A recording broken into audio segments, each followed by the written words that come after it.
And 1, 2, 3, 4, 5. Welcome back to the TMCJ podcast. We are on episode 62, which we are recording at an awkward time of the day because Blue had to sleep. An awkward time of the night, one might say. It is. Well, it's morning for you. Well, I mean, if you call 3 a.m. the morning. I think by definition it is the morning. Well, but I kind of think that morning starts at 6 a.m. It's still nighttime as far as I'm concerned. Fair. Anyway, we're on our topics segment, and I actually had a topic that I think it's somewhat serious, but I also think it's a piece of information that pretty much everyone should know. So, why are you laughing? Oh God! It's so recently I had to take a class or a recertification class to for training so that I could renew my firearms license in the U.S. Some states don't require a special license for it, but the state I live in does require it, and the city I live in requires you to take a bunch of certification classes to do it. So I did. And they actually, I'm really glad that I took it. There was a lot of good information in there, but one of the things that I really liked that I wanted to talk about on the podcast was how self-defense law is handled. And some of the primary contingents of it. And just, these are relevant to the U.S., at least most of them are, because apparently it's fairly common. But since the U.S. is based off of common law, which comes from the U.K., I assume that it's probably going to be somewhat relevant to where you are too. And then, at least from a philosophical perspective, it might be something relevant to, other people around the world. Yeah, so one thing I will say is that I know bouncers in the UK are only able to use equal or opposite force. So they can only use what someone is coming at them with. That's pretty much in line with what they told us about. So there are two rules that seem to be pretty universal, and then there's one that my state, Massachusetts, decided to add on to the end, which makes our self-defense laws a little bit more bullshit, but so I'll just go through them. So like the first one, which I think this one makes perfect sense. You have to reasonably believe that you or someone else is going to be in danger of harm, physical harm, right?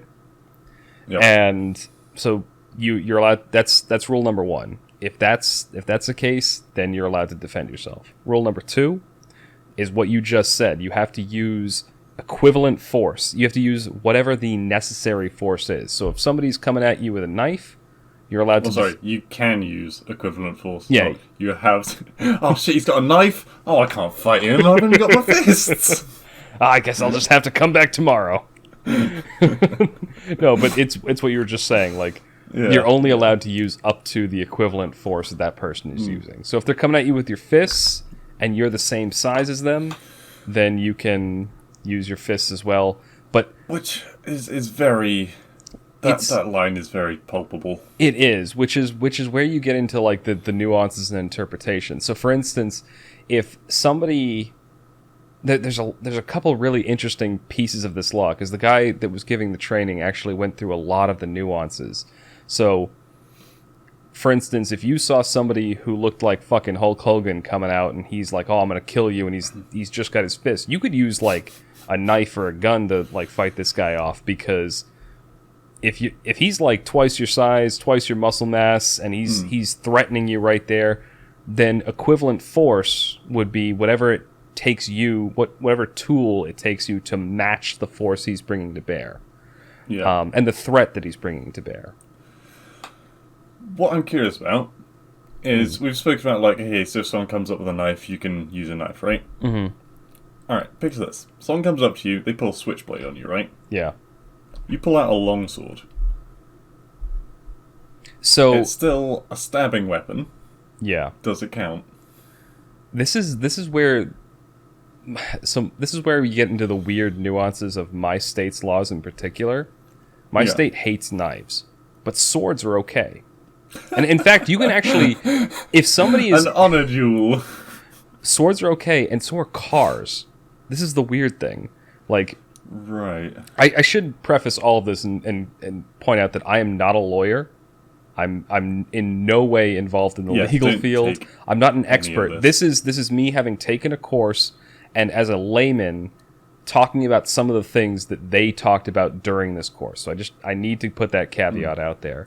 But for instance, they showed us a scenario where a mugger had opened the back passenger seat of a car and was pointing a gun at the passenger in the driver's seat. And they didn't have any weapons in the car, but the guy threw it in reverse and hit the mugger with the car.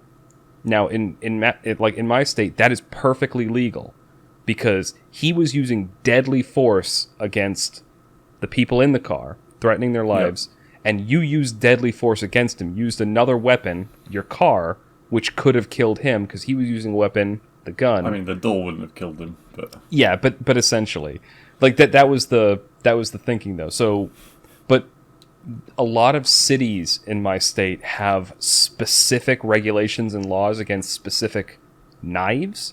So what you just said, a switchblade is a felony in my state. Just having one on you. right. Now, like for instance, if I were to Oh, walking around with one in public, you mean? You're allowed to have them in But private. but the weird thing is, like, I can walk around with a Glock, and that's fine. But if I walked around with a switchblade, that would be a felony. So, like, I can have a... Glock's fully automatic, right? No, it's semi-automatic. We're not allowed to have fully automatic guns in my state.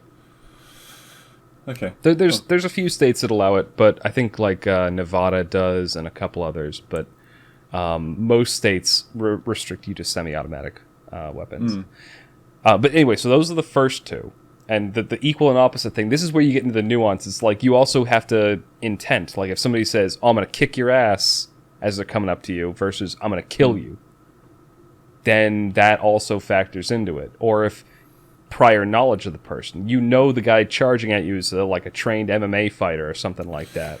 That's different from some fat schlub coming at you with the fists out. When you are in an altercation, I've found in the past, I genuinely don't remember what happened very well afterwards. I mean, granted, the few times I have been in an altercation, it has been generally... alcohol has been involved in one way or another. But... So, finish your thought, but they did talk about this quite a bit in the course, too. Okay. I was just going to say, so there was once I was coming home from a night out with friends, and these other people were being assholes, and they came up and they were like grabbing someone from my party. Yeah. And so, yeah, I kind of stood between them, and the guy was like pushing me around. Apparently, at some point, I floored the guy. But I do not remember it. At all. So, by the way, that would, It's at least weird. under the law of my state, that would fall under legal self-defense. Yes. But, And, yeah, you know. he was being a total douche. So there's, so that's one of the things. They went into nuances of what can... So this is where things get different in my state compared to most of the states in the U.S. and most of the, like, other self-defense law standards. There's a third one. You have a legal obligation in Massachusetts to avoid combat if at all possible. So if there's any option for you to run, for you to leave, for you to do anything, you are legally obliged to do it. And it sounds good on paper, but in practice, it doesn't really make a whole lot of sense. And it's partially because what you're talking about right there.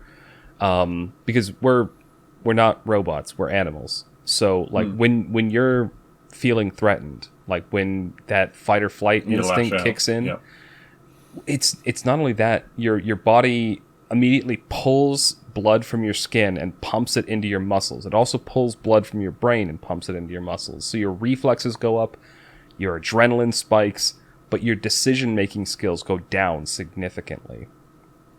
One of the things they showed us videos of in this training was people in like very stressful scenarios. They took people who were very good shooters, but who were not necessarily like trained in hand-to-hand fighting. Yeah, or anything like that. And so they put them in a classroom. They didn't just expect anything to happen, but they let them carry a gun that was loaded with paint pellets in the classroom. and they had guys charge into the room unexpectedly, and they watched, like, one of the guys who was really good in practice, he got his shirt stuck on the gun, he couldn't get it out of his pocket. Like, one of the people, like, she managed to draw it perfectly fine, but she instinctively stood up and so went out of cover, and so she got hit. And, like, your decision-making skills and your fine motor functions go out the window, and it's not uncommon to completely forget the entire scenario, like, moments afterwards, because you're flooded with adrenaline, the blood's pumping. So what you're talking about is perfectly normal in that kind of a situation. Yeah, I mean, I've always been a very peaceable person. I mean, I think talking to people is always going to be the first action you should do. Like, in any situation, it's like, okay, maybe not. If someone was actively advancing on me or a member of my family with a gun, then maybe I would, I don't know, change things. But for the most part, 99% of the time, I think, talking people down should be the first option. The moment that goes out the window, then you go full into the opposite. Yeah, and I agree with you 100%. Like, de-escalation is always it should always be the first thing that you do. Like, if it's especially like so this is something that they clarified it. Some of the things that void your right to self-defense in the U.S. is, let's see, it's mutual combat. So if somebody's coming up to you and going like, what, you want to go? You want to go? And you're like, all right, fine, let's take it outside. That's considered mutual combat. And so, no one can claim self-defense at that point. Okay, I thought you were gonna, because like if two people just want to have a fight in a pub or something, that's illegal, isn't it? It is illegal. It's illegal, but you also the point they were making in this class was you also can't claim self-defense after the fact because you consented to the illegal mutual combat. The other thing is, like, being unwilling to walk away. So, like, for instance, if you go, like, all right, fine, hit me. Just hit me. Just hit me. And then they hit you, you can't claim self-defense after that. Because it's... you... Yeah. So, I'm like... trying to think of the word. Instigating. Sure, that works. I mean, it's close enough. I can't remember the exact word either, but it's something like that. But, like, that's some of the things that went over in the thing. And one of the other things, this is something interesting in the U.S. So, your retaliation is not allowed, obviously. But retaliation actually... Revenge. That's what you'd think, but it actually has a very specific definition. Apparently, retaliation means, like, if you go out in your drive... Or you're in your house, right? Your car's out in your driveway, and you see somebody just beating the shit out of your car with a crowbar. You are not allowed to then jump outside, chase the guy down, and then, like, tackle him. You're not allowed to do that. Right. Because that's considered assault in response to property damage. So what he did was a civil offense, what you did was a criminal offense, and so you're not allowed to do that. It's fucked up, I know. I mean, they're on your property, so you're allowed to, aren't you? That depends on the state. If they're still on your property, if they make it to the if they get off the property line, then no. If they're still on your property, then yes. Then there's the whole, like, castle doctrine and stuff like that. So all those who are the guys that go around in black hoodies at the moment, just tearing shit up? I don't know, hoodlums. You're talking about Antifa. It's not Peter. Yeah, you're talking about Antifa. Yeah, so that is that what they get? I guess it depends on where they're doing it. If they're doing it on public land, then people can't stop them until they commit, like, actual assault. If they actually hit you, then you're allowed to respond. But this is the fun exception. If they do above a certain amount of property damage, then it becomes a felony, and you're in the U.S. allowed to make a citizen's arrest. Jesus, how do you even track that though? Very easily. Like, okay, actually. I don't know. I haven't looked this up. I obviously it seems like a really sketchy thing to do because somebody's probably going to just throw it out and be like, "Oh, you can't do that" or something. I don't know. But apparently, above a certain dollar value, property crime becomes a felony, in which point you can make a citizen's arrest. But to do that, you have to shout it and you have to have somebody else call the police immediately to say that this person is making the citizen. There's a very, very specific legal way that you have to do this. Is it like $100, $1,000? I think it's several $1,000s. Several times. Okay, yeah. Also, yeah. So I'm sure you'll remember another internet historian video. Wait, you do know the internet historian, right? I know him, but I haven't really watched too many of his videos. Okay, so an Antifa guy with a bike lock. Oh yeah, I know this event. Yeah, I watched. Around Yeah, fucking hitting people. Yeah, I remember seeing this when it happened. Like the videos coming out. The militia of 4chan, like, tracked down hundreds of thousands of images and like pieced this guy together and sent the information in. Yeah. Didn't he end up being like a college professor? Yeah, he was a social studies college professor, like second command. What do you call them? Associate professor. Yeah, and yeah, it was insane like that. It was either social studies or like political studies or something like that. It's like quite ironically apt. Yeah. And yeah, like, fuck, I bet you didn't think that was gonna happen. Wait. But it's good because, I mean, it shows people, alright, you might get unlucky and have this happen to you, so don't fucking do it. Don't hit people and run. Yeah, I think that the problem with those situations is you get what's called, and I think this is actually a book, the madness of crowds. Like when people are in a big group like that, they tend to feel like they can act with impunity. Yeah, they feel like they have the moral right because there are other people doing the same thing. Yeah, exactly. It's one of the reasons why in ancient battlefields, when you had different small groups of armies, like spearmen or pikemen going up against each other, the battle ended when the first or second person ran, because once one or two people run, then everyone else is like, oh, I can run Morale too, breaks. and they all break and rout. And it's the same thing on offense too. Like if you see like somebody else charge. Do you remember when we watched the movie The Last Samurai? Like at the beginning, they're trying to get people to hold their fire in the woods. One guy fires. One guy fired. And everyone else started doing it. Okay, but in some respect, though, with that, it's like I'm going to relate this to a very much even nerdier topic. The Battle of Helm's Deep. I think it's Helm's Deep. The one with where the berserker guy charges the wall and explodes, right? Yep. So at the beginning of that battle, there's an old dude, an archer, on the wall, and he lets his arrow off like too soon, and it hits and kills an Urukai, who, while the Urukai are all standing there doing their haka dance. Yeah. Is that like a bad morale hit for the good guys, or is it a bad morale hit for the Urukai? That's the question. I mean, that's a circumstance where you've got somebody on the defender's side who has disobeyed orders and just gotten lucky.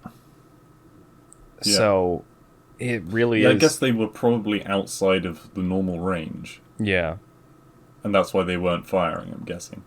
Yeah, so technically it would have been a bad thing for the defenders if everyone else started firing at once and they were all out of range and none of the arrows hit. But because he got the lucky shot in, then maybe it's a bad luck for the defender's side, or the offensive side.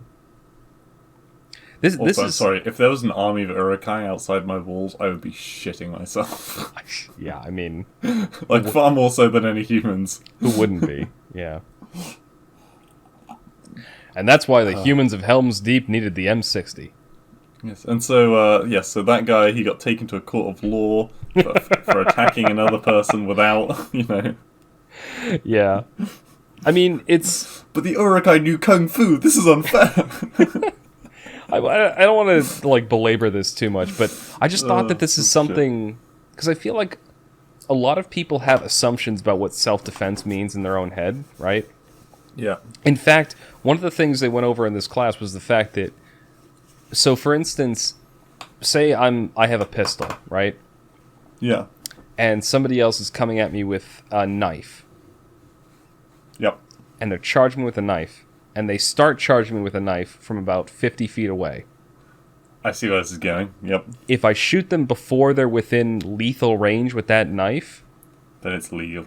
then it's illegal. Then they actually could sue me. Or But the moment they get within that range, the they moment can they be far get more deadly than the gun. moment they get within lethal range. So the problem I find, and this is what I mean when I say that the self-defense laws are counterintuitive. They don't function the same way like a normal person would think. Like a normal person would go like, that man's charging me with a knife. It doesn't matter if he's 20 feet away or 50 feet away. And you certainly wouldn't think about it in the moment, would you? You wouldn't be like, No. oh, but the law doesn't let me, so I'm going to have to hold off a couple seconds. Yeah, before it's I just start exactly. It's like I'm going to draw the pistol and just wait. shooting. Yeah. But the thing is, in my state in particular, you actually can't even draw the pistol until they're within 10 feet. Damn. Have you seen that? I think it's one of the insider videos where it's like the one of the best, or maybe it was the best, quick draw people in the world reviewing quick draw scenes from movies. Mm. And it's this lady, and holy crap, that's scary. There's She's like, bam. I've seen whole like stuff quick draw competitions. They're crazy. This was actually a It piece of sounds advice that they gave us during the class too. Is like a lot of people practice their aim, practice the reload, practice all that, their stance and everything. But one of the most important things to practice if you're actually going to carry a firearm with you Is drawing. is drawing. Exactly. Practice having it in the holster, taking it out, and aiming it quickly, because the thing is, like, almost as like, it's bad if somebody's gonna if somebody attacks you with something, be it their fists or any other kind of weapon. What's worse is when you're capable of defending yourself and you draw and you hurt somebody else by accident because you've just pulled out the stupid thing like an incompetent moron. But Yeah, jeez. I don't know. It's just, but that was one of the things I was surprised about is they don't really make a distinction on what you defend yourself with. So it could be a sword, it could be a bat, it could be a brick, it could be like a shotgun, it could be a pistol. Doesn't matter. See, I'm kind of curious whether, like, if someone is attacking you again, I'm taking the knife thing out of context again because I feel like there are so many holes that could be poked in it. Oh, so yeah. I'm just going to. This is why they have to give these training courses. If someone pulls out a knife on you and they're running towards you, Yep. you pull out like a halberd or a spear. Mm-hmm. They are too far away for that knife to be within lethal range. It's considered equivalent force. Okay. By at least by the law of my state, it's considered equivalent force. But Even if what you when they can't even get close to you. But you have to defend it. You have to. So one of the things that you have to actually be able to defend, if you were going to do that, is the fact that you had no choice because of that third stipulation, that you have the obligation to retreat. So you have to defend that you had no choice but to take that action. And What about ballistic weapons like crossbows and stuff over there? that's perfectly fine. Are they? Yeah. I'm surprised because it's normally like the old tactical knife. There's The actually tactical knife I'm thinking of is like illegal over there. Well, The one that like is projectile. oh yeah, those are illegal here. Well, Yeah. not illegal. They're legal to carry. You can buy them if you want. Right. You have them in your house. Of course. So there's a difference between what you can carry on you and what you can defend your own home with. Like, so for instance, I have weapons in my home, like knives, that I could not carry with me because they're illegal to carry in my city, but they're fine to have at home. And there's also a very fine distinction between what you can carry on you as a weapon in the US and what you're allowed to have in your home. And there's also, the laws are very different. So the whole obligation to run away thing, that only applies when you're not at home. So at home, we do very much still have the castle doctrine, which is where if people were to come into your home, I think, if I remember right, you're legally obligated to warn them and to declare that, you're going to, and that you also have to, the proportional force thing is still there, but you're allowed to, threaten with that proportional force. I'm not quite as familiar. And again, I feel like I need to reiterate this. This is all like what I know as a layman from taking the training courses that are required to, purchase and own weapons in Massachusetts. So are you able to have like a squad automatic weapon like mounted in your living room? No, because to get that, you actually, there's a federal license, and there's like a 6-month wait time, and they have to do some kind of a crazy background check. Full auto stuff. Yeah, full auto stuff. You can get them as a civilian, but it's a crazy process, and it takes forever. Right. I know people who have gotten machine guns. They just take forever to get, and it's extremely difficult, and there's tons of federal paperwork that needs to be done around them. Yeah, do you need to give like a reason as to why you want one or something? I mean, you have to give a reason for why you want one in most cities. So, like, I have to submit a letter for my license renewal because I live in a city now. I used to live in a smaller town, so I just had to prove that I wasn't a criminal, prove that I wasn't violent, prove that I had no, issues with that sort of stuff. Just don't look at my gaming history. You've been playing a lot of Rainbow Six Siege, son. Yeah. All these things you said on League of Legends about people's mothers, disgusting.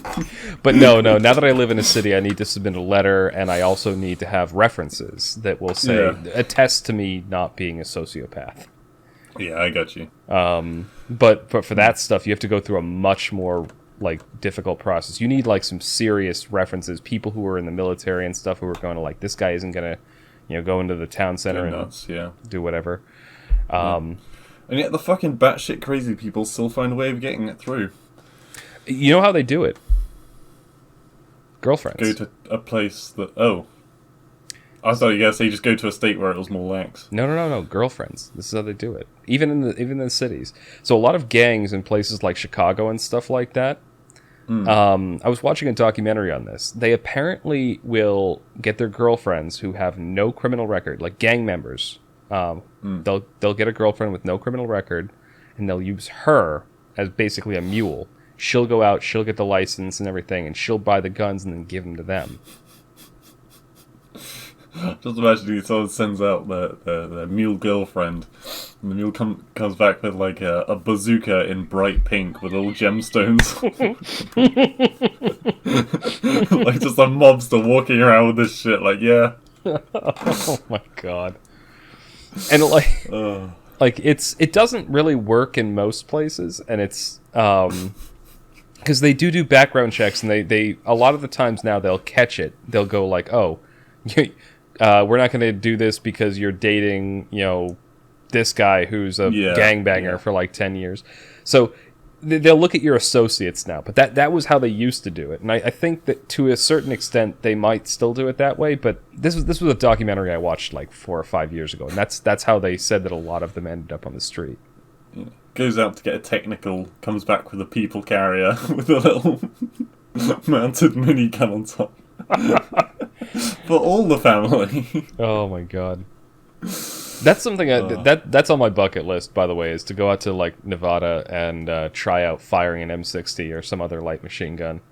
Yeah, because I can't own them personally, but there's tons of gun ranges out. To be fair, I don't think you'd really want to own them specifically. You want to see what they're like. It's too much paperwork, and what's the point? I don't need one. Every bullet is 5 pounds being shot away down the range. Well, that's the thing. It's a 50 cal rifle, so yeah. I thought about this one time, because somebody was like, oh, how many guns do you really need? And I think the answer to that question is 2. Yeah, one for home, one for carry. Yeah, exactly. That's the need. And then anything beyond that is it's a bonus. Even though I would say that you don't need technically any guns, but... Yeah. It's nice to have, I get that. But by that same token, you don't need a hammer. You don't need a plunger. But... When I say need, I mean how many is it will solve the practical purpose of having that item. Yeah, it's the minimum viable product kind of thing. Essentially. That's all I had to say. I felt like so. That's all I got to say about it. 30 minutes in.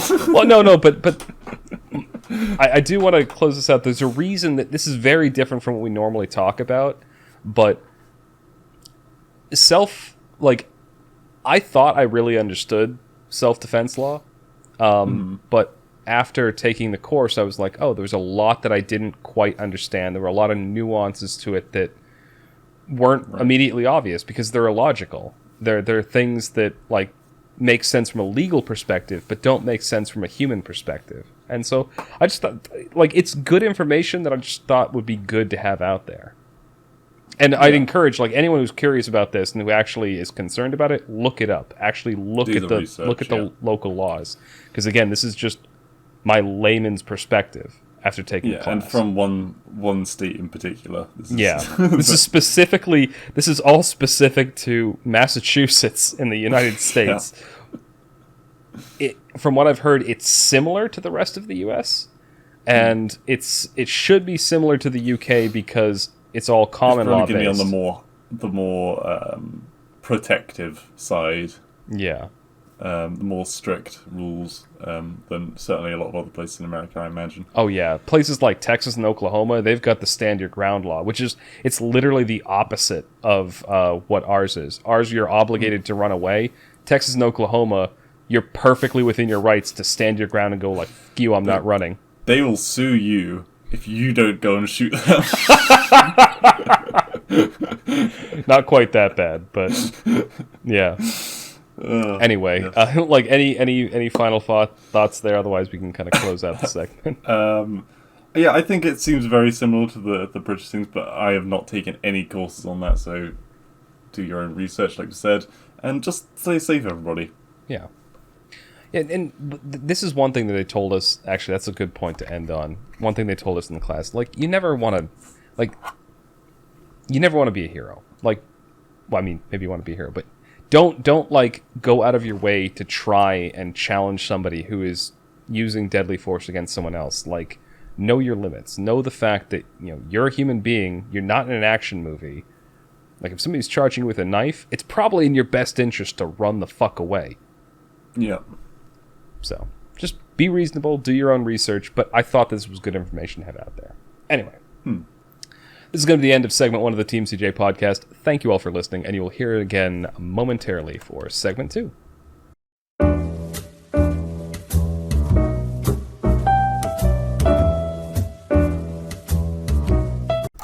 Welcome back to the TMCJ podcast. We are on segment 2, our media segment, and we didn't do movie night this week, but we have independently watched 2, well, or 3 TV series? Several things. I watched a movie, Blue read a book, he also watched something, I think, and he's put sunglasses on to shame me in the fact that I am not wearing sunglasses at the moment. You guys can't see. I'm putting sunglasses on because of the bright fucking light in my face, but yeah. Well, alright, so... You got the blue roof. How many... time out. Okay, fine. How many aviators have you got? 15 or so? Fuck off. So, You're worse than people who collect shoes. I have 2 pairs of good aviators, I have a pair of really nice aviators, and then I have like another 10 pairs of shitty aviators that I just wear that, you know, they'll probably like fall apart or, you know, yeah, they're concealed carry aviators. Oh man. Alright. But yeah, so earlier today I had the urge I had a fit of nostalgia. And I watched Disney's Hercules. Oh, yes. I was never a massive fan of the Hercules. Really? I loved that movie. That was one of my favorite movies around that time. Came out... the movie came out around... I think I was 9 years old when that movie came out. And... I mean, I absolutely loved it. Helped that Meg was hot. But the reason I wanted to talk about it is, like, it really has something that I think is lacking in a lot of movies now. And the fact that... Alright, so we've talked previously about overpowered characters, right? Yes. People like Anakin, people like Captain Marvel, people like Superman, people who are like... And Hercules is probably closest to Superman. Yeah, exactly.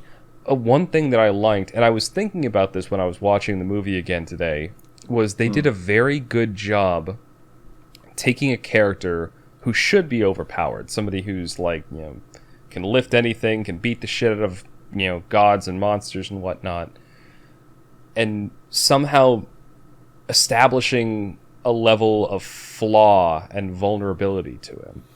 Yeah, in his mental state generally. In general, yeah, like he's naive. Like he just come off the farm. Like he's very idealistic. He doesn't suspect anyone naturally. Take me to the rabbits, George. God damn it, no, he's not that bad. But the fact that like he first gets taken advantage of. Well, I mean, he gets kind of completely disillusioned by the people that he meets early on in the movie. I'm not going to summarize the plot because I'm going to assume everyone knows this plot. It's a classic movie. If you haven't seen it, go out and watch it. Great movie. Goes to the big city and all the people there are all like, "Oh, fuck you! You're not a hero. You haven't done anything yet." You know, the big city, I think of like Manhattan or New York. They actually make that joke. Oh, do they? Yeah, they call it the Big Olive. Very good. So the Big Apple, yeah. And Meg, being manipulated by Hades, takes advantage of him to like lure him into a trap to fight a Hydra. He somehow lives. Hades is pissed, but Meg is happy, and then so he sends her out again to flirt with him a little bit and to try and find out his weakness, and she ends up falling for him. And Hades is like, "Oh, I think we've found his weakness. It's you." And then there's this whole scene where he's manipulated and tricked into giving up his powers, and he experiences betrayal for the first time because Meg has been working behind his back the whole time and manipulating him, and it's not a very complicated story. And then tragedy befalls him, like Meg gets killed or gets injured badly. Yeah. And he gets his powers back because that breaks the contract that he had with Hades, and then he saves the gods, but Meg dies, and he has to go down to the underworld and save her and come back. And because he was willing to sacrifice his own life and bring her to rescue her, that makes him a true hero because he cared more about rescuing this other person than his own life.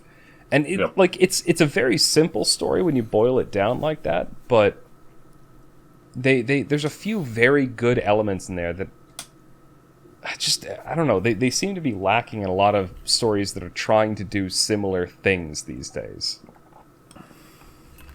You know what I mean? Lacking in... So, the main character has flaws. The main character has to overcome those flaws and try and, achieve something to reach the their basis for every goal. story ever, yep. Yeah, but the classic hero's journey. And... I don't know, it feels like such a simple concept that's missed in a lot of movies now. I think where movies try to be more artsy these days, and there are a lot of films that try to be the new best thing, which is a good thing. Like, all about branching out, creativity, that kind of thing. And those movies, I feel like, do receive the most flack from me more than anyone else. I should point out. But when they get it right, they can really do something special. Yeah. That being said, it is like it's like the 4-chord song. Like, it's the fundamental bread and butter of any story. Yeah. So let me. So one of the reasons that I'll use two of the other people that I compared Hercules to earlier before I talked about the plot. That's Captain Marvel and Superman. Yeah. Both of those stories, I feel like they're lacking some. So Superman, right? He's invulnerable and he always does the right thing. He's physically and mentally and personality wise perfect already. He's a good guy. He's out there to defend and help his friends. He's physically invulnerable. And as much as we rag on him, for the time that he was created, he was perfect. It was a much more hopeful time, yeah. It was a time when, you want to make something that everyone can look up to and want to be. Because during that time, there was a lot more strife and... something to aspire to, yeah. Yeah. And so, something for little kids to be like, damn, that's what I want to be when I grow up. This badass motherfucker who can kick Nazis in the face. Like shit like that. You know what I mean? I do know what you mean. So have you seen the Captain Marvel movie? I'm not going to. All right. Well, this was something I did in 2020. I wanted to watch every Marvel movie in order up until Endgame. You've seen it? I've seen it. Because I got Disney Plus so I could watch the Mandalorian. Did you know about it before going into it? I did, but I tried to go into it with like as fair a mind as I could, and to put it as simply as I can, even like the biases aside, the stuff I know about the movie, like not filtering into it, it's just a mediocre film. Like, there's a bunch of cool CGI, but what happens is Captain Marvel, she's working for the bad guys in the beginning. She's fighting and doing whatever, and then something happens. She ends up on Earth. She's trying to track down this evil entity that's going on. She gets pissed off by some random civilians and beats the shit out of them.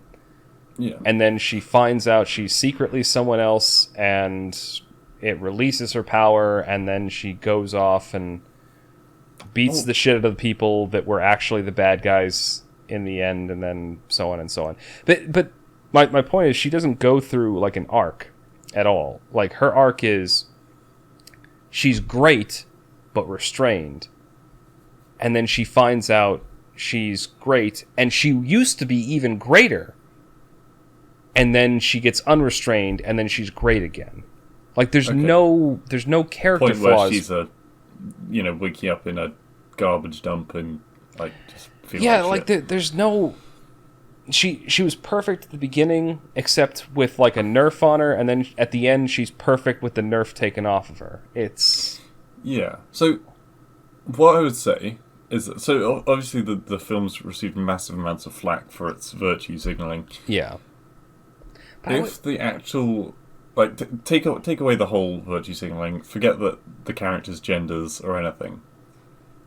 If the film itself was just a good film, and then you re-added the virtue signaling, people would not have had a problem with the virtue signaling. Yeah. It's like, if you think about Aliens, right? Or Alien, the original. Yeah. Imagine if that was a shit film, but they still had like this one woman who essentially outlasted all of the other men, was a badass, like in some ways looked down on them because they're being stupid, as is written by the script. That would be the exact same thing. Yeah, it's like... But they made a good movie, and then they made the main character a female. This is the problem with like a lot of the fact that a lot of film, books, video games, whatever, are tied up in politics now. Like, there's a reason I described the Captain Marvel movie the way I did. I didn't mention her gender. I didn't mention like any of that politics, because if you take all of that away, it's just a mediocre movie with no arc. The only thing that movie has going for it is it has great special effects, and which it should do in this day and age, really. Yeah, I mean, exactly. Special effects are like a dime a dozen now. Like, anyone can do great special effects. Yeah. So it's not that impressive. So the only thing the movie really had going for it was the politics. And if you like those politics, you probably like enjoy the movie. It's a fun spectacle. But if you don't, and you're actually looking for a decent story, it's just not there. So a good example of a movie that was couched in politics in the Marvel Universe that was actually written well, Black Panther. I have not seen it, but I hear it's pretty bad. It's not as bad as, like... So people kind of assume that it was going to be bad because they're like, oh, it's just going to be like stuck in a bunch of politics and whatever. Right. Yeah. There's one character in it that is absolutely insufferable. Yeah. That is Teenage Science Girl. She's like 16 and she's the best at all the science ever. Right. but take her away and watch the rest of the movie, and it's okay. Like it's a classic movie about like there's a nation that is having a succession crisis, and like the prince is trying to, he doesn't think he's worthy, and then he is worthy, and he has to fight to reclaim his throne and prove that he's worthy. It's a very simple story, but it's not bad. Yeah. There's at least an arc to the main character. The main character goes through some shit and then achieves something. What I am frustrated by isn't that we have these bad movies, it's that Hollywood doesn't kind of learn. They just keep putting out the same shite over and over again. So I can't remember if it was before or after Marvel. It doesn't really matter which way round, because, one of them came out the other. But you remember Birds of Prey, right? I haven't seen it, but I've heard of it. And that was after, by the way. I was literally heading to a bus stop earlier today, and have you heard of Gunpowder Milkshake? No. It's...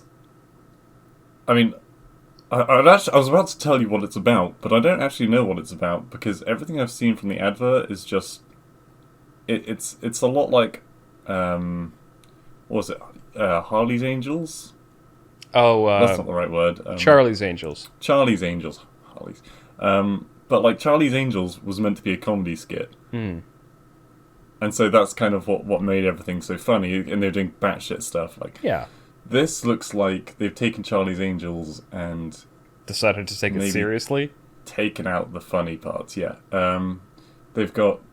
was it Karen Gillian?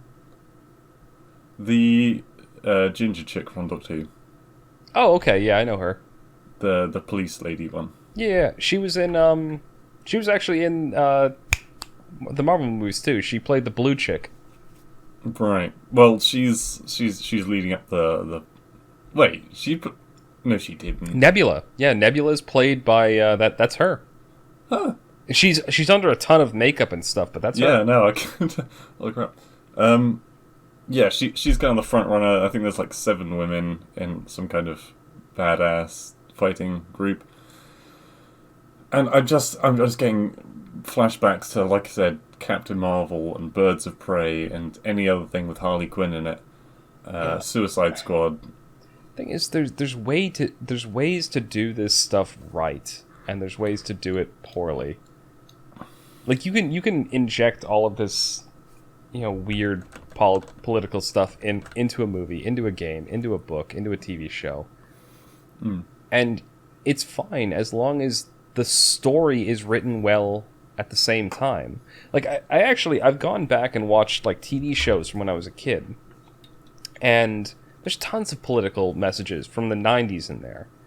Like the whole like environmental, like Captain Planet. I fucking love that show. And it's all about like environmentalism and, all that fun stuff. But you don't really, it's all there, but it's kind of just context. But they still wrote good stories to go along with it. And I think this is what it comes down to, is like, you can put politics into movies, you can put politics into TV shows, you can put politics into books and video games, but it needs to be a good game. It needs to be a well-written story. It needs to be before you do that. Exactly. You need to have a good idea, and then you can interlace your own. Like all authors do this. All writers, directors, they all do it. But yeah. You just need to. But you do need to have something worth talking about, worth showing people before you actually go and then make it. Anyway, so like, I don't know. Anything more to say on on Hercules? No, it's a great movie. It's Hercules. We were talking about Hercules. We went on a huge tangent. Yeah. But I absolutely love the movie. Like some of the songs in it, I really really like. Yep. Classic Disney. Zero to Hero, great song. God. Yeah, nothing more to say. Just great movie. Watch it, and it's an example of a very simple story told very well. Yeah. But you had some more stuff to talk about. Should we go for the book or the TV show I've been watching? Let's go for the TV show. Okay, that's probably gonna be faster anyway. So, I finally got around to started properly watching the Terry Pratchett TV series, The Watch, as shown on BBC iPlayer. I don't know what it's available in America. Who knows? If it is. So it takes the Discworld made by Terry Pratchett, and it's kind of... It takes the characters from it. It changes around a lot of things about the characters. And it takes the city, the main city, and it changes a lot of things about the main city. I just bit my tongue. And then it kind of makes a new story. So yeah, I think we talked about this when it was announced. I think on episode 50, for those who want to look. Yep. And so yeah, we started watching it again properly. We've seen the first 2 episodes now, and I won't go into much detail on the first one because I already kind of slagged it off back then. I don't think I gave it enough credit because I think at the time I was annoyed that it really didn't follow any of the trends of the books. Yeah. Apart from the names, everything else is pretty much different. But as I came back to it looking at it as a standalone production, and it is better than I thought. The characters are a lot more... There's funny moments, and there's emotional moments, and there's quite dark moments in some ways. Just in the second episode, one of the people who work at the Watch is a werewolf, and she transforms in the middle of like this room where a bunch of goblins are. The goblins, by the way, are fucking hilarious, but I'll get back to that. And so she's just like beating the shit out of all them. And then it cuts to her waking up, like this little girl. I say little, and she's not a girl. She's a lady. She's just very small. Waking up in a like a back alley covered in dirt. It's raining, and she's just completely naked on the cobblestones. And it's like, holy fuck, it's kind of fucked up. Yeah. But then another member of the Watch is there to hand her her coat and, talk to her about these things. So there is definitely some character development, and the character development I've seen so far is quite good. Maybe it's going too fast because I'm only on episode 2, but I've already feel invested in some of the characters. The continuity-wise doesn't make much sense. There's villains that kind of just summon villains out of thin air, and they're just there. It's confusing. A vehicle to move the plot forward. Yeah, the main story does seem like it's kind of been shoehorned in a bit. It seems a bit... It doesn't make sense how things work. The goblins, they have the classic... no one in this story can understand them, to my knowledge. But they have like these colourful text boxes that appear on the screen with what they're saying. Like in like a Soviet Womble-esque video, right? Yeah, I got you. And so there's a fight near the beginning of the second episode, and it's like the goblins, who are the evil guys, but they're like the minions of the evil guys, and they're fighting the good guys with crossbows, and a couple of the goblins like slink away, or one grabs another goblin, and then they like pull that person away, and the poor goblin's like, "You just shot my wife!" While they're running away from the fight. Sorry. That sounds darker than it is. But they're such comedic duos. They're like, oh, we should start our own union. And they're standing over their old boss's, like, it looks like corpse. Yeah. And they're like, "This is our time, Charles. I read that leaflet you gave me." And the guy wakes up, they're like, "Oh, okay, he's alive again. Is this a good time to ask about raising our pay?" The other one's like, "No, mate, too soon. Oh my god. Oh, it's they are one of my favourite like races, I guess, in the show so far. But yeah, I think it's not something where you take the plot super seriously. You just enjoy the characters and the scene to scene comedy of it. because that's what it kind of is. It's comedy mixed with a little bit of seriousness. Yeah. Like in the case of Angua, the werewolf. She was in Going Postal. She was pretty hot.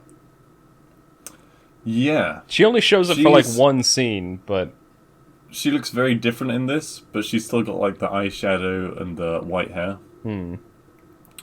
Also, she seems to in Going Postal, she is in control of her wolf form. Yeah. In this, she seems like she has absolutely no control over what she attacks once she converts. So presumably Going Postal would have been like a later date or something like that. Maybe, like I said, they completely change a lot of the characters. Like, rather than having a female dwarf who... Granted, in the books, the female dwarf doesn't want to have a beard and she wants to wear a dress and stuff like that. That's fine, because for dwarfs in the Terry Pratchett universe, it's kind of... The social norm is just that all of them look the same. It's very hard to tell a male from a female. Dwarf. You get that in a lot of fantasy universes. Yeah, whereas in this, they've kind of got a slight virtue signaling thing where they've got a transgender person who they're like, oh, the first thing I did when I got to the city was shave my beard, which is very, very fucking strange for a dwarf. She's also really tall. I can't remember why they explained that. A tall dwarf. Yeah, but her character, if you ignore the fact that she's a dwarf and that she's completely different to her character in the book, she is a good character. And I think it's not always easy to bring up transgender things in movies, especially with the political side of it coming in. So I think they've actually done it quite well for a change. This is something that, like, it sounds to me like the series itself, right, is really good. Yeah. But this is something that annoys me. It sounds like they had an idea for an IP, like something new, a cool story, and they weren't confident in it, so they just decided to make it, like, to loosely tie it to Terry Pratchett. Like, they took the names and the location and some of the basic concepts and just wrote their own story using those, not paying attention to the source material. I don't understand. Okay, I understand why people do this. Yeah, because they do it because there's some name recognition. They're not confident in their own IP. They're not confident in their own material and their own story, and so they pull some other well-known IP like Terry Pratchett or whatever you have, and then shoehorn their own story in there, so that people will watch it. And kind of like a fanfic. Essentially, yeah. But it's not even a fanfic, because a fanfic would have a lot more respect for the original work, and it doesn't sound like this one did. Well, I mean, they've got like in theory, okay, so if you take the watch, you've got the captain who is a drunkard. Yep. You've got the new guy in from the mountains who, like, is doing what we consider policing, but in Ankh-Morpork is considered, like... Yeah. How do you know? You've told me like a million times. Have I? Yeah. I just haven't brought it up today, so I was surprised that you remembered. Who's, like, doing way more than he should be doing. You've got Angua, the werewolf. She's still a werewolf. You've got the troll, who is still a troll. And you have the dwarf, who is a female. So they do fall into all of those things, but each of them, except Carrot, they twist them a little bit. Which, I'm very much on two sides. On one, I'm like, I would love to see something accurate to Terry Pratchett. On the other hand, I think they've done it well enough that I'm willing to forgive them for the series, and I will just forget that it is part of the Discworld. Yeah. I mean, I could see that to an extent. So another example of this sort of fan fiction thing, I think, is the Last Jedi, the 7th, 8th Star Wars movie. Honestly, anything after 6 was just abysmal. Yeah, I agree, but still, the 7th one wasn't bad. And Rogue One is a very good like, in the new Star Wars canon. Rogue One was excellent. I loved Rogue One. Yeah. Yeah. But this one, the 8th one, The Last Jedi, like, there's Luke Skywalker in it, in theory, but it's not actually Luke Skywalker. It's somebody who used the name Luke Skywalker and wrote their own character in there and was like, this is what he is now. Yeah. But it's completely and totally inconsistent with any of the established lore. Have you seen the last one yet? The last episode? No. And I don't have any intention to. So you know how I've seen you that... I've seen everything but the last one. I did watch The Last Jedi, and it was painful. You've seen... you remember I told you how, after the first trilogy of Red Rising, that it's something that... There's a book that... It's part of the universe, and I think that people should watch it, or read it, sorry. But... You should still read it, but it's not good. Yeah. In my opinion. Which is why I haven't gone any the same way that I further. feel about Star Wars. Okay. Like, if you want to just have the nice memory of the series, don't watch it. If you want the full story, though, of what actually happened, it's like a tragedy at the end of the story. I'm kind of still holding out hope that Disney retcons the last couple movies. Yeah. Because the thing is, like, the prequel trilogy, the episode 1, 2, and 3... They won't do, by the way. There's too much money in it. Yeah, maybe not. Well, I mean, but if they retcon it, they get more money. Because they get to make new movies. But my point... I don't think they will either. I was mostly just joking. Yeah. But the prequel trilogy... I think the problem that most people have with the sequel trilogy is there was no vision. So the prequel trilogy, episodes 1, 2, and 3, and the original trilogy, 4, 5, and 6, all of them had, like... They all connected nicely together. They all fit into one larger narrative that went along. Mm-hmm. People didn't like the prequel trilogy because it was a bit more dull. It was too heavy on the CGI, yada yada. I don't think you and I ever really minded it that much. No, I didn't. I loved the prequel trilogy. It might be that I was still young when I saw it. Like I was. That's what I'm thinking. Yeah. I mean, the first. I know I was. The first movie came out when I was 11. Phantom Menace. Oh, Darth Maul was fucking badass. I fucking love Darth Maul. Yeah.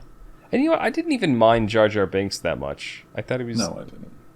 I by the way, he wasn't a main character. So. One of my favorite fan theories is still Jar Jar Binks is secretly a Sith Lord. Yeah, I love that theory.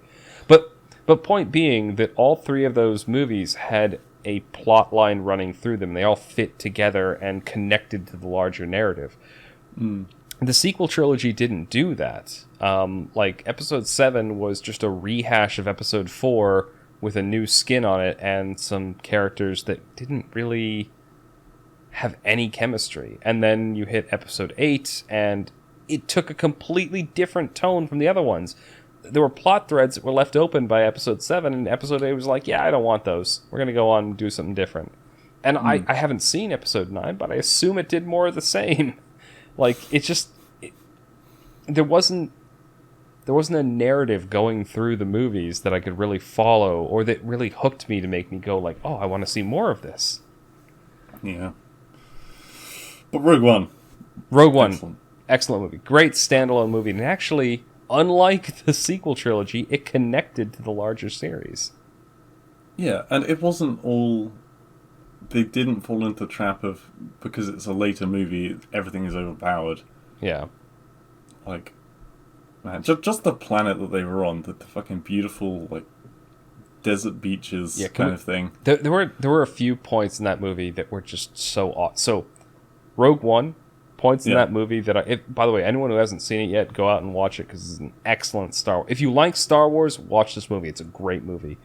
But things that I really liked in the movie, one, the opening scene where they're landing the shuttle down on that kind of like mossy bog area and that tense scene, loved that. The bits where they're like trying to find the main character's dad, and it's like they're rainy and there's snipers and stuff, also awesome. And then the third bit, that last scene with fucking Darth Vader. That was so badass. Oh Real my. gravitas. Like, just even thinking about it, I got tingles thinking about it. But just saying. Yes. Well, for next week, we need to watch The Man Who Will Be King. Yep, that's your next movie. That's my choice. And I know what my choice is already for our my choice after that one. Well, we were talking about like you swapping with Alicia so that you could line up with Halloween. Oh yeah, that's right. Because we're talking. So something we've been discussing, and I feel like it's a good time to talk about this.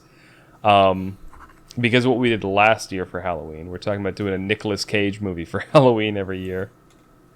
And so I've got mine lined up. And so if I swap with Alicia, it should line up perfectly to have that one go up on Halloween.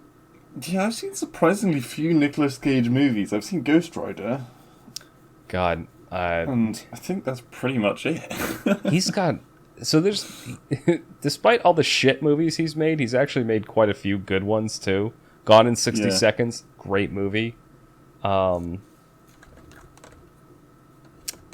he's... I was about Names to... one. No, I was about to list the one that... Okay, so the one I'm thinking about doing is Lord of War. Also great movie. Yeah. And then he's got the more infamous ones. The... I think... Is it Leaving Las Vegas? I think that might be another one that he does that's really good. Right. There's one where he's like this son of like a gang member who's like all hopped up on coke and he's like bench pressing strippers. It's a good movie. You just love that idea. Well, yeah, I do. Anyway, I think we... Yes, anyway, let's... we've exhausted this segment. This is going to be the end of segment 2 of the TMCJ podcast. Thank you all for listening, and you'll hear us again momentarily for segment 3.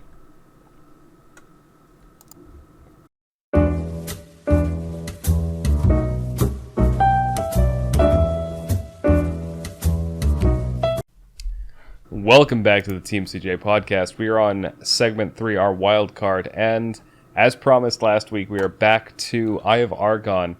We haven't actually read any more of this since episode 40. Did we promise it last week? We did, yeah. We talked about what we were going to do last week, and we did say that we were going to go back to Eye of Argon. It's been 22 episodes since we looked at this last, so the better part of a year. Well, lesser part of a year. Anyway, I had to go back to that episode to actually find out where we left off, and I've got the PDF up.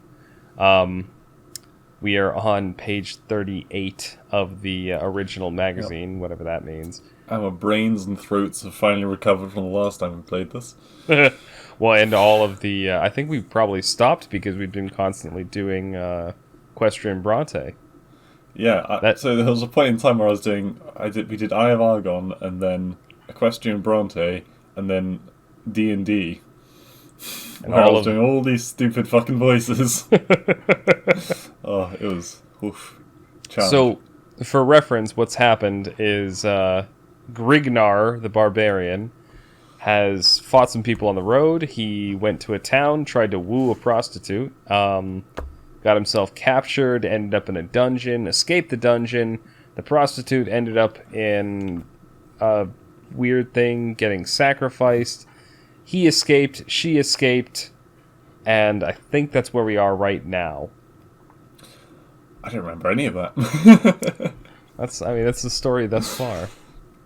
My goodness. Okay, do you want to just start doing a roll for it? Yeah, roll for it. I'll take even.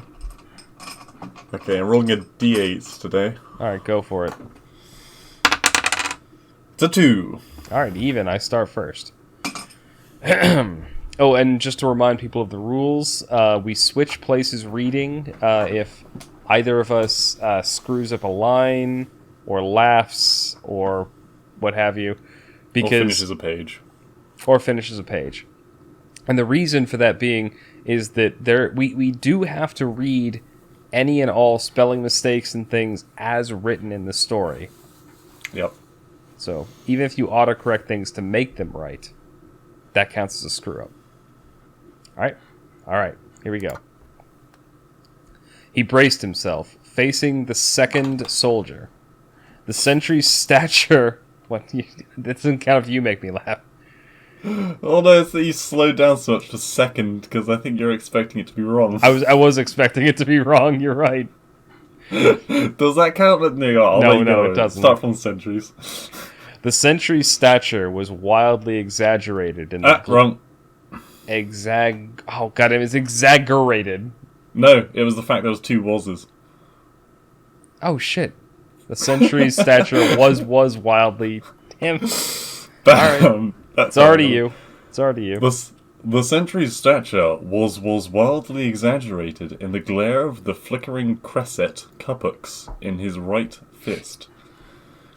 His eyes were wide open in a slightly slanted owlish glaze, enhanced in their sinister intensity by the hawk-bill curve of his nose, and pale, yellow peak of his cheeks.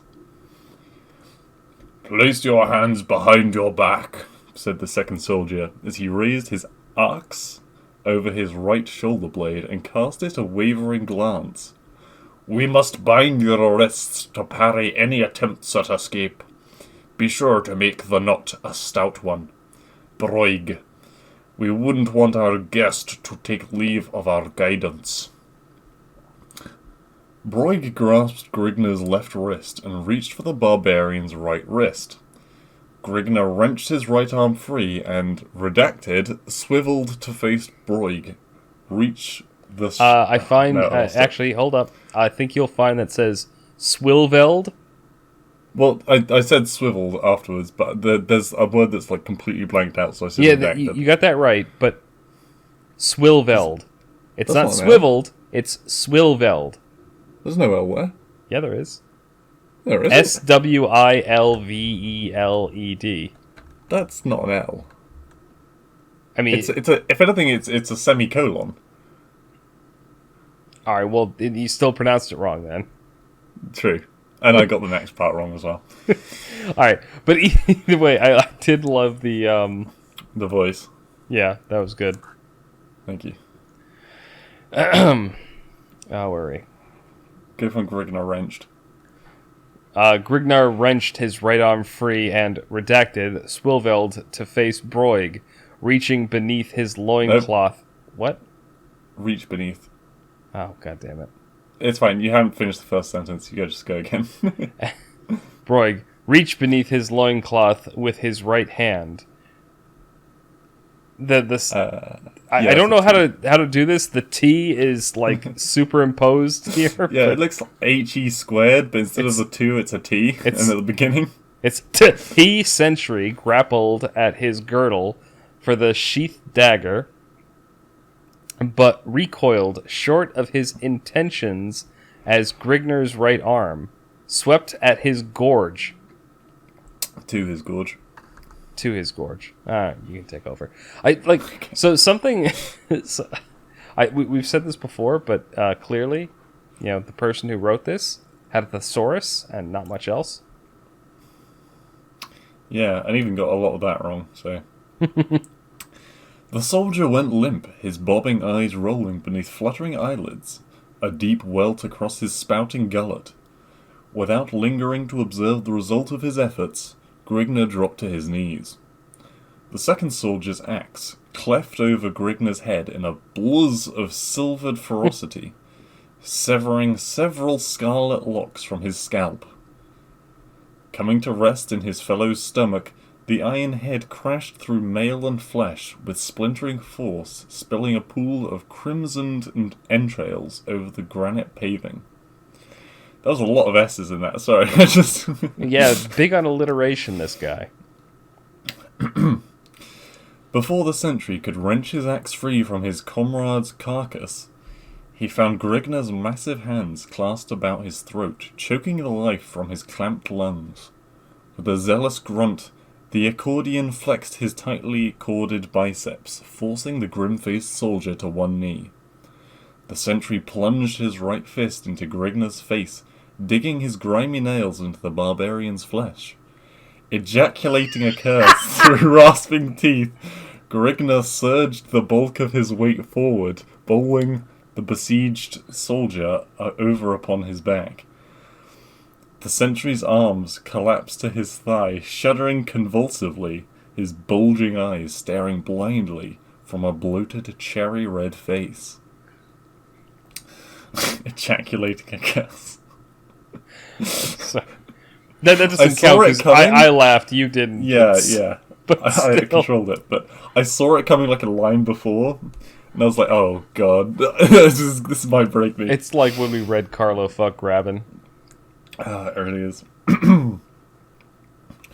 Rising to his feet, Grigner shook the blood from his eyes, ruffling his surly red mane as a brush fire swaying to the nighttime breeze. Oh, you fucking idiot. Yeah, I'll take it from The nightmare breeze sounds badass. Nightmare breeze does sound a lot better than nighttime breeze, but I mean, it's also much more.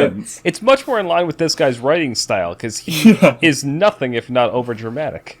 God, the nightmare breeze. That sounds awesome. All right. But yes, it's you. Stooping over the sprawled corpse of the first soldier, Grigner retrieved a small white object from a pool of congealing gore. Snorting a gusty billow of mirth, he once more concealed tiny object beneath his loincloth. The tediously honed pelvis bone of the broken rodent. Returning his attention toward the second soldier, Grigner turned to the task of attiring his limbs. To move about freely through the dim recesses of the castle would require the grotesque garb of its soldiery. So, I'm saying we can have like small pauses after each paragraph. Attiring his limb. I'm imagining he's like stuck the dude's actual arms to himself, and he's like some kind of crab person now. And he's just walking like, I'll need this to get around the castle. The one that almost got me was snorting a gusty billow of mirth. The point before it, when it said retrieved a small white object from a pool of congealing gore, it just made me go back to the ejaculating a curse. I was like, oh my god. Oh no. Alright, hold on. I gotta keep going. Yeah. Utilizing the silence and stealth acquired in untamed climes of his childhood, Grigner I'm sorry, hold on. Grigner, slink. Also no, just the acquired in untamed climes of his childhood was what almost got me there. Alright, Grigner's sink...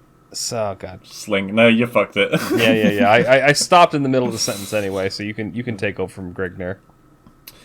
Grigner slink through twisting corridors and winding stairways, lighting his way with the confiscated torch of his dispatched guardian. Knowing where his steps were leading to, Grigner meandered aimlessly in search of an exit from the chateau's dim confines.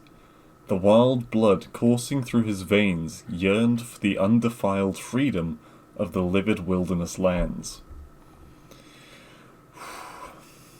That's the end of the page, so it's back to me.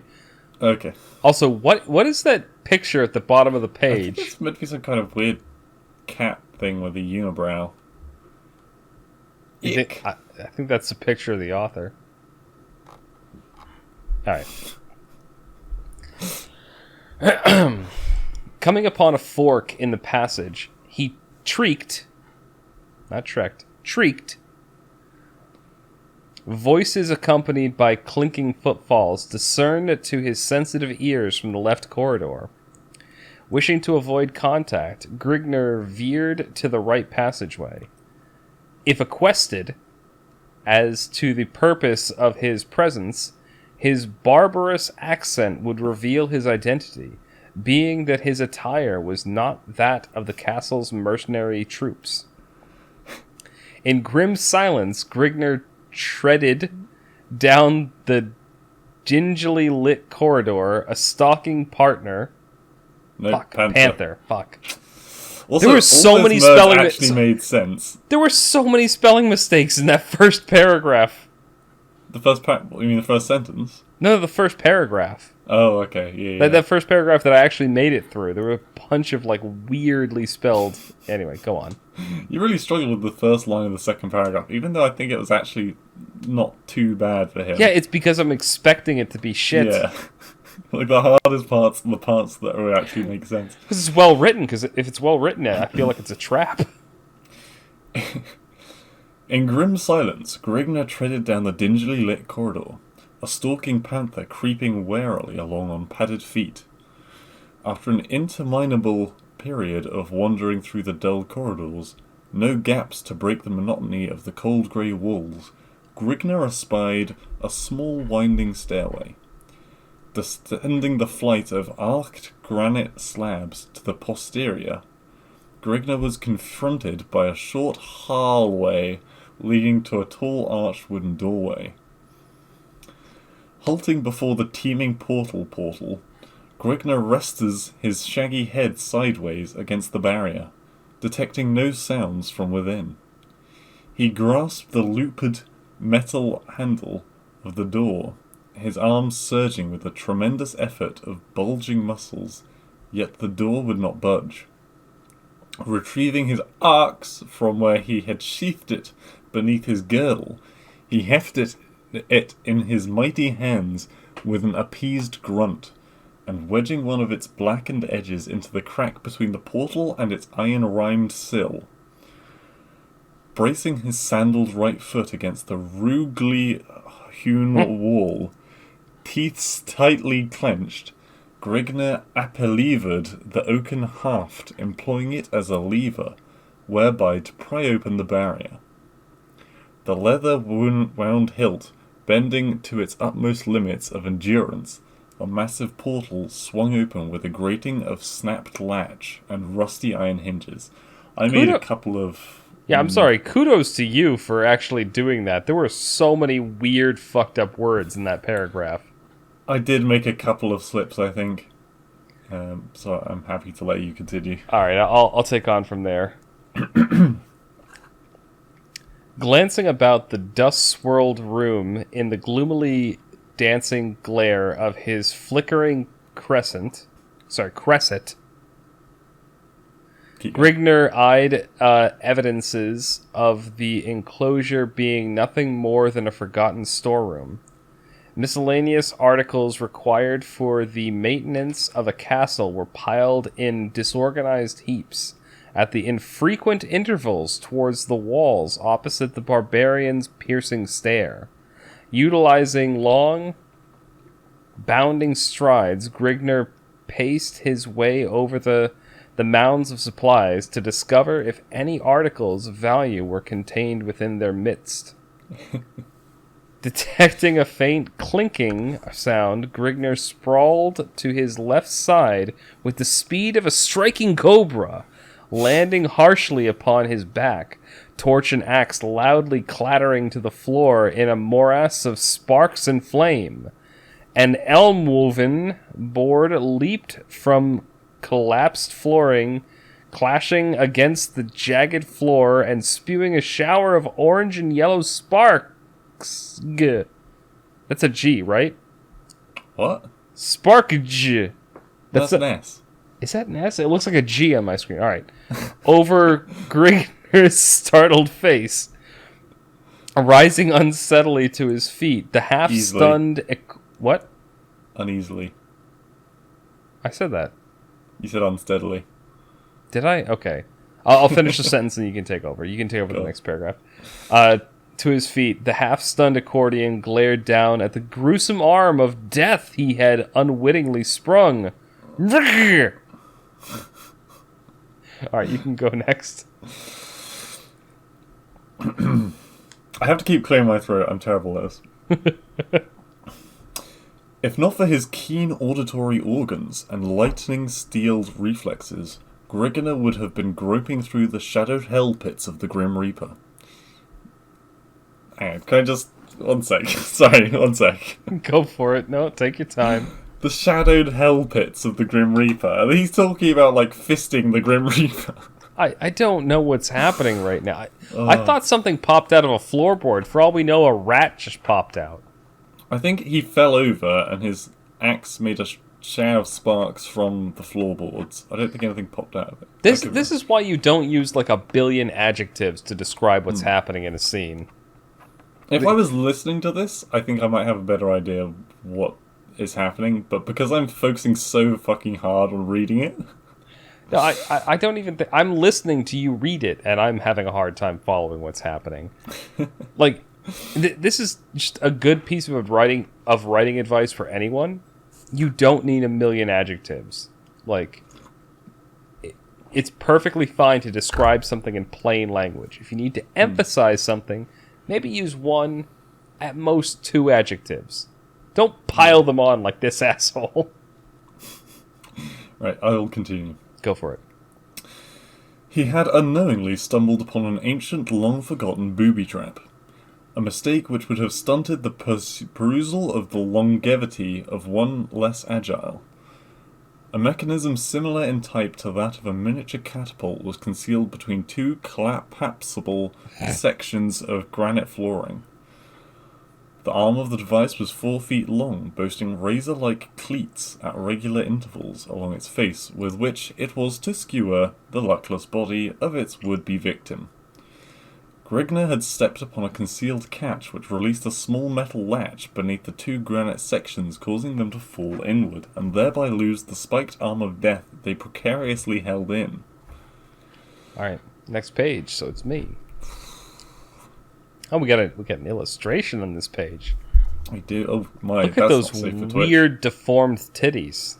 That's some Lara Croft shit right there. I don't think you're giving Laura enough credit. All right. Partially out of curiosity and partially out of an inordinate fear of becoming a pincushion for a possible second trap, Grigner plunged his torch into the exposed gap in the floor. The floor of a second chamber stood out 7 feet below the glare. Tossing the torch through the aperture, Grigner clasped the side of an adjoining tile, dropping down. Glancing about the room, Grigner discovered that he had descended into the palace's mausoleum. Mausoleum, by the way, spelled completely wrong. Is it? You got the M-A-U bit. I don't think it's spelled M-A-R, whatever. Mausoleum, I thought it was. Rectangular stone crypts cluttered the floor at evenly placed intervals.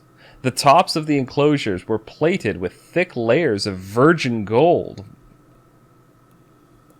That's not the end of the sentence. No, I was stopped at virgin gold. I didn't...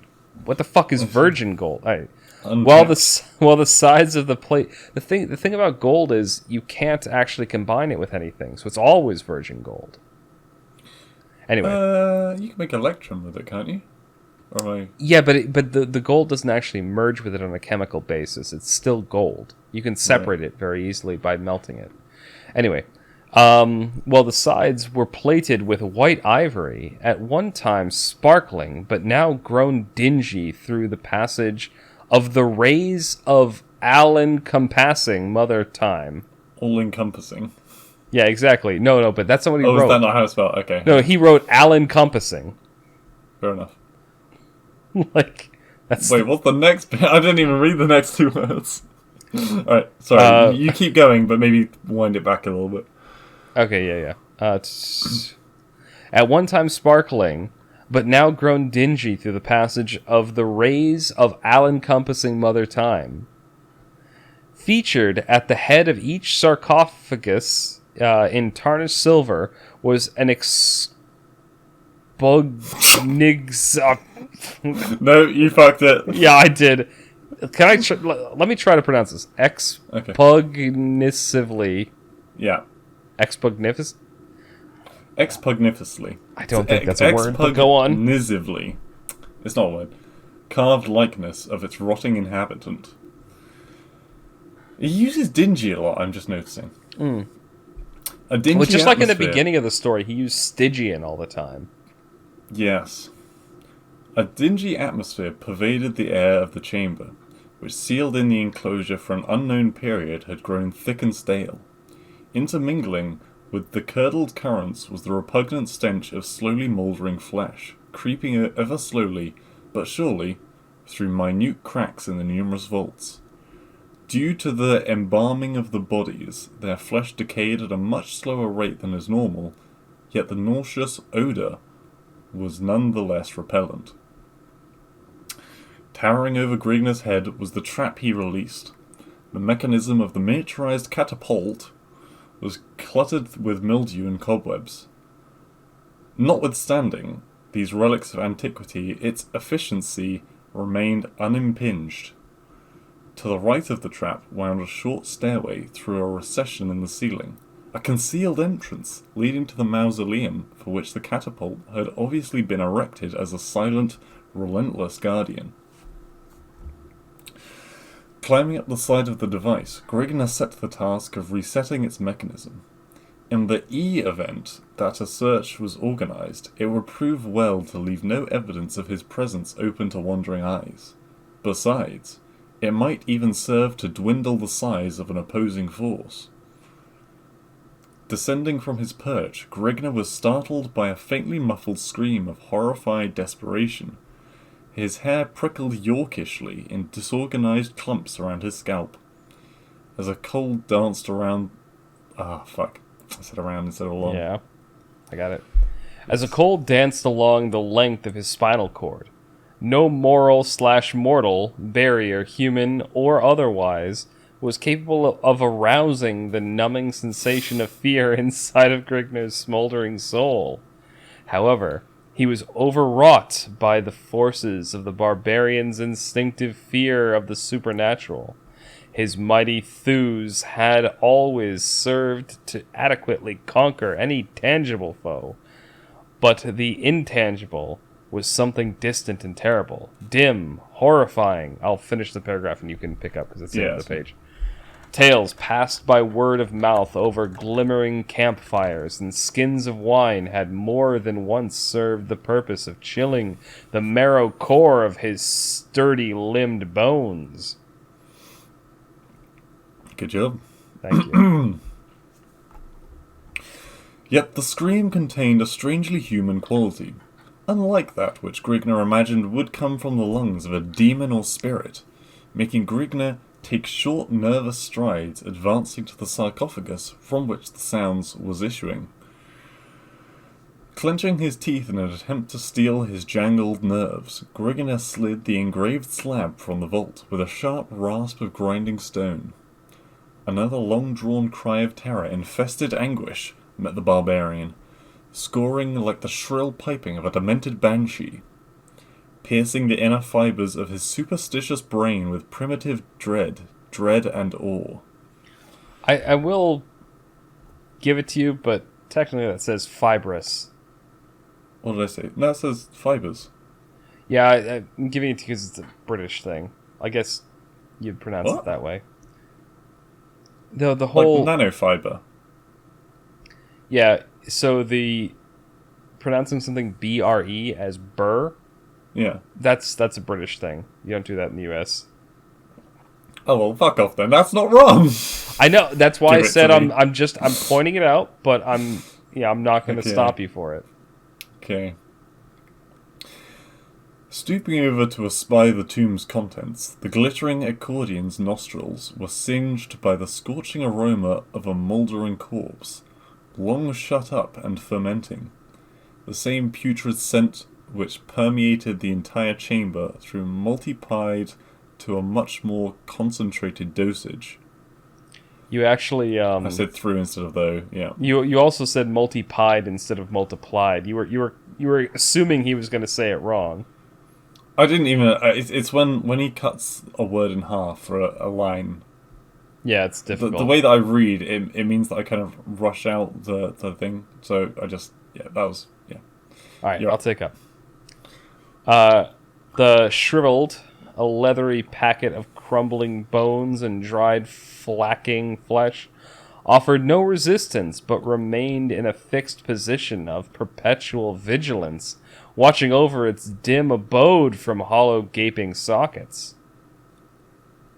The tortured cries were not coming from the tomb, but from some hidden depth below! ! Pulling the reeking corpse from its resting place, Grigner tossed it to the floor in a broken, mangled heap. Upon one side of the crypt's bottom was attached, a series of tiny hinges, while running parallel along the opposite side of a convex railing like protuberance, laid so as to appear as a part of the interior surface of the sarcophagus. I would like to say, you just What? said attach Ed. Well, it's got the dash For there. the same...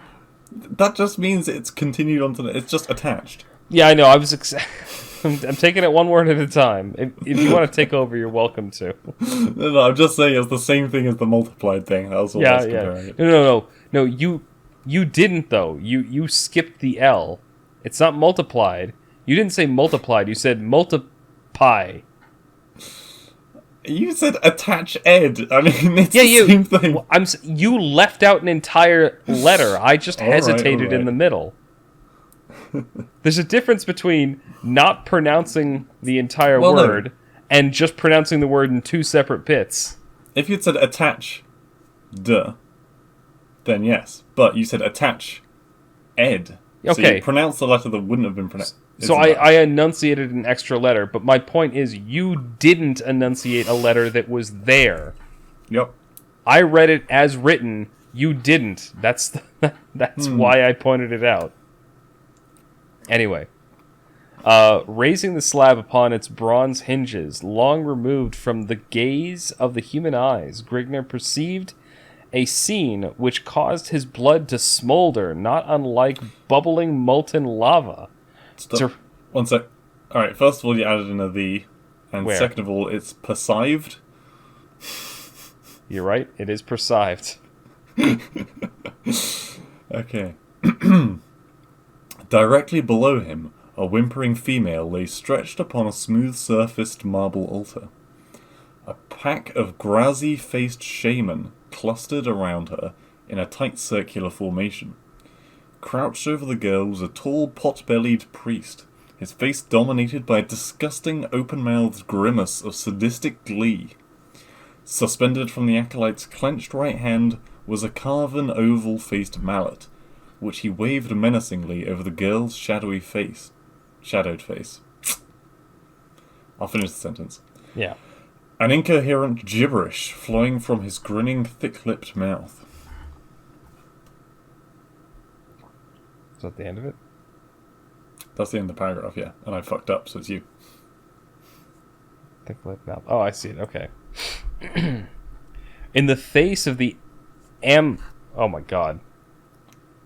In the face of the amorphous.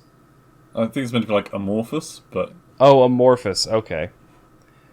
I don't know how it's spelled, so I can't tell you if that's wrong. That's not how you spell it, but that makes sense. In the face of the amorphous, broad-breasted female, Nice.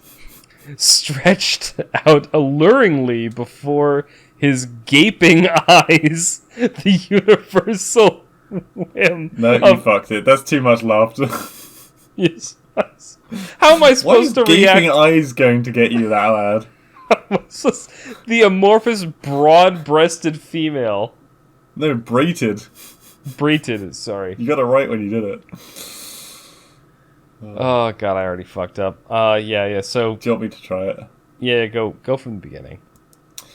In the face of the amorphous, broad-breasted female stretched out alluringly before his gaping eyes, the universal whim of nature, filing a plea of despair. Sorry, filing. I don't know why that got me so much. Okay, I'm picking it up again. I'll pick it up from where I left off. Okay. The universal whim of nature, filing a plea of despair.